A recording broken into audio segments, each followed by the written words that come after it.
Hi everyone, I'm Pastor Paul, and what I've got for you today are some words on worship.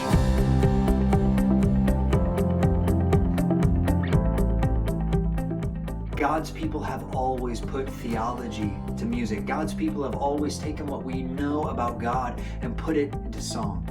And for the millions of songs that have been written about Jesus and his death and resurrection, to the songbook of Israel, the Psalms, all the way back to the song of Israel as they walked out of Egypt in Exodus 15, when God's people saw God do something big, or when they contemplated his goodness or his justice or even his discipline, they wrote songs. Why?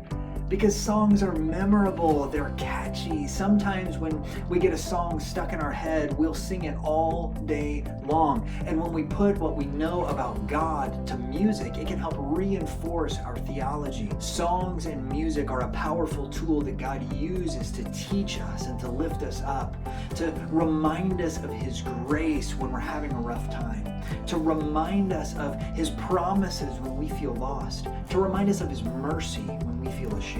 But one important idea that we need to think about is that music is a carrier of theology. The theology in a song is really the theology of the writer of that song. And if the writer has good theology rooted in what the Bible says about God, then his or her song is going to have good theology as well.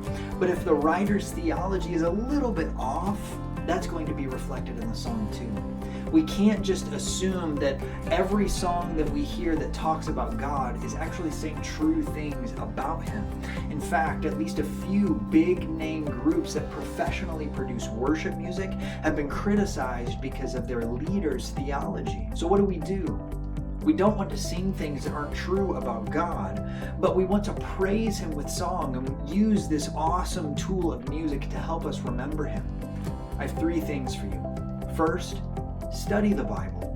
The Bible is God telling us about himself. This is where good theology starts. If we know the Bible and study the Bible and talk about it with other believers, if we are constant students of the Bible, then we'll know if a song is saying true things about God or not. Second, pay attention to what you're singing. Examine what a song says. Think about if it's saying right things about God or not. And if you're not sure, ask somebody. Ask a pastor or a Bible study leader. Third, be humble about all of this. We never want to act like we're superior, like we've got it all figured out and they've got it wrong. If you find that a song seems to be a little bit off theologically, just recognize it and be gentle and honest when you talk about it with other people. Just some words on worship for you to think about today. Be blessed, friends.